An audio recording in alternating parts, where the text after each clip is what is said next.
Salut. LinkedIn, vous apparaissez dans une recherche cette semaine. Quoi, ça existe encore, LinkedIn? Coupé, on l'a refait. Quoi, il y a encore des gens qui me cherchent sur LinkedIn? Décidément, il y a des gens qui me cherchent partout. Vous avez un nouveau message. Vous avez un nouveau message. Je reçois encore des messages sur LinkedIn. Vous avez reçu 5 nouveaux messages. Tu te fous de ma gueule. Voyons les dates. 22 mars, 23 mars, 24 mars, 25... Oui, bon, apparemment, je reçois des messages tous les jours sur LinkedIn. C'est complètement fou. Et puis quoi encore? À noter que la première fois que j'ai dit « et puis quoi encore ?» c'était à une prof alors que j'avais que 7 ou 8 ans. Oui, elle m'a engueulé, mais c'est pas ça la question. Bibo, ajoutez du contenu intéressant à votre fil d'actualité. Voici quelques recommandations pour vous aider à commencer. Bill Gates. Quoi? Veuillez suivre Bill Gates. Mais non! Vous avez reçu un gros cœur de Fabien Olicard. Fabien Olicard adore votre commentaire. Vous connaissez tous Fabien Olicard, j'espère. Il a écrit ces 2 livres, entre autres. Votre cerveau est extraordinaire et le bonheur est caché dans un coin de votre cerveau. Alors oui, c'est bien lui. Il a aussi écrit l'excellent Votre temps est infini. Et le prochain livre, qu'il est d'ailleurs en train de sortir, s'appelle Ce livre vous fera gagner du temps. Voilà.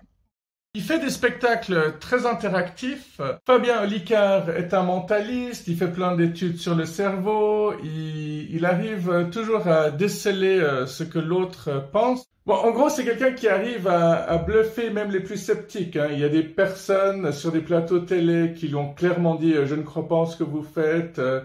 Mais il a toujours réussi à deviner à quoi il pensait. C'est quelqu'un qui m'a énormément apporté, aussi bien à travers sa chaîne YouTube, même sa 2e chaîne YouTube, ou à travers ses livres. Et un des messages les plus importants qu'il a passé, c'est qu'il est partisan du 1 vaut mieux que 0. En gros, si par exemple vous avez de la peine à faire du sport, sachez que faire 1 minute de sport, c'est mieux que de faire 0 minute de sport. Mais ça va de plus en plus loin parce que vous pouvez vous dire que faire 1 pompe par jour, 1 étirement par jour, faire un seul abdo par jour, c'est toujours mieux que de n'en faire aucun. Faire 1 minute de gainage, c'est mieux que de n'en faire aucune. C'est mieux de manger un seul légume que de n'en manger aucun. Bon, après, évidemment, il faut un minimum de bon sens. Je connais tous ceux qui vont dire donc une bière vaut mieux qu'aucune, une petite ligne de coke vaut mieux qu'aucune. Non, évidemment, ça se passe pas comme ça. Bande de petits cons, faut toujours tout préciser avec vous, quoi. Apprendre un mot d'une langue par jour, c'est mieux que d'en apprendre aucun, et ça fait quand même 355 mots à la fin de l'année. Alors l'idée, c'est de devenir un procrastinateur abstinent. Ça permet de moins culpabiliser les gens qui procrastinent tout le temps, parce que, je vous le rappelle, c'est pas toujours de la paresse. En général, les gens, plus ils procrastinent, plus ils perdent confiance en eux, et c'est un cercle vicieux. Fabien Olicard rappelle aussi que lire 5 pages par jour, ça permet de lire 30 bouquins en une année. Et faire 5000 pas par jour, c'est l'équivalent de faire 35 marathons en une année. Une année, 365 jours, si jamais, sans compter les années bissextiles, 366 dans ce cas-là. Fêtons nos 25 ans. Nous, ça fait longtemps qu'on n'a plus 25 ans. Ce que les stars disent de nous. Quoi? Bon, encore faut définir ce que c'est une star. Vous êtes nos meilleurs reporters. Merci, mais je le savais. Tout en contraste. Ah non, il n'y a plus de contraste aujourd'hui. Les choses sont blanches ou noires. Si t'es pas avec nous, c'est que t'es contre nous.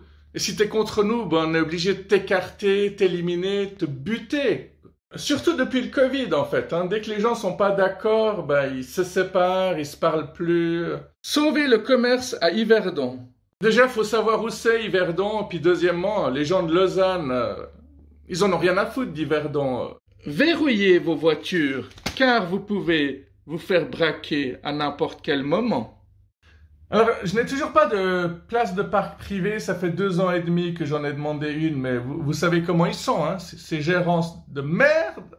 Du coup, je mets ma voiture sur une place 24 heures, et j'ai appris récemment que il y avait des personnes qui rôdaient la nuit pour essayer d'ouvrir les portières. Voilà, ils espèrent qu'il y ait des portes qui sont restées ouvertes pour pouvoir se servir. David Bowie. Bah oui, non, là je peux rien dire. Non, on ne touche pas à David Bowie, à moins d'être un gros connard. J'ai une grande histoire avec David Bowie, c'est que quand il enregistrait avec Queen à Montreux, mon père travaillait à Montreux et il vendait des tapis. Et David Bowie est venu plusieurs fois dans le magasin de mon père. C'était un client. Ma mère était toute contente de le voir. Mes frères et sœurs aussi, je pense.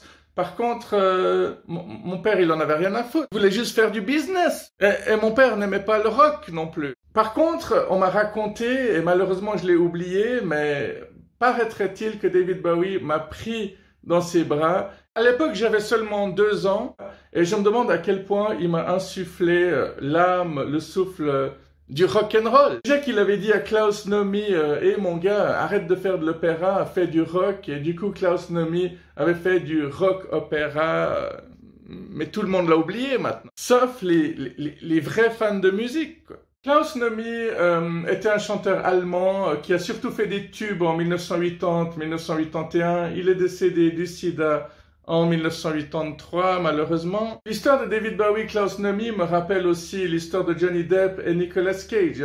Johnny Depp jouait dans un groupe qui s'appelait The Kids. Un jour, Nicolas Cage lui a dit « Écoute, mon gars, si tu veux t'amuser et continuer à faire du rock, si tu veux devenir célèbre, viens avec moi à Hollywood. » Et du coup, on connaît le reste de l'histoire. Il est devenu célèbre, un des meilleurs acteurs. Mais la chute fut vertigineuse aussi, hein. Malheureusement. Ouais, tous ceux qui ont connu une heure de gloire ont fini par chuter, hein. Je vous raconte 2 histoires et les 2 se terminent par malheureusement. C'est pour ça que c'est cool que je ne suis pas... C'est pour ça que c'est génial que je ne sois pas célèbre, hein. Comme ça... Combien de temps a vécu ce pauvre bonhomme de neige? Heureusement que les humains ne vivent pas aussi peu de temps, alors que certains devraient. Oui, je sais que j'ai déjà montré cette scène dans une autre vidéo, mais c'est pas de ça qu'on parlait. Et puis quoi encore?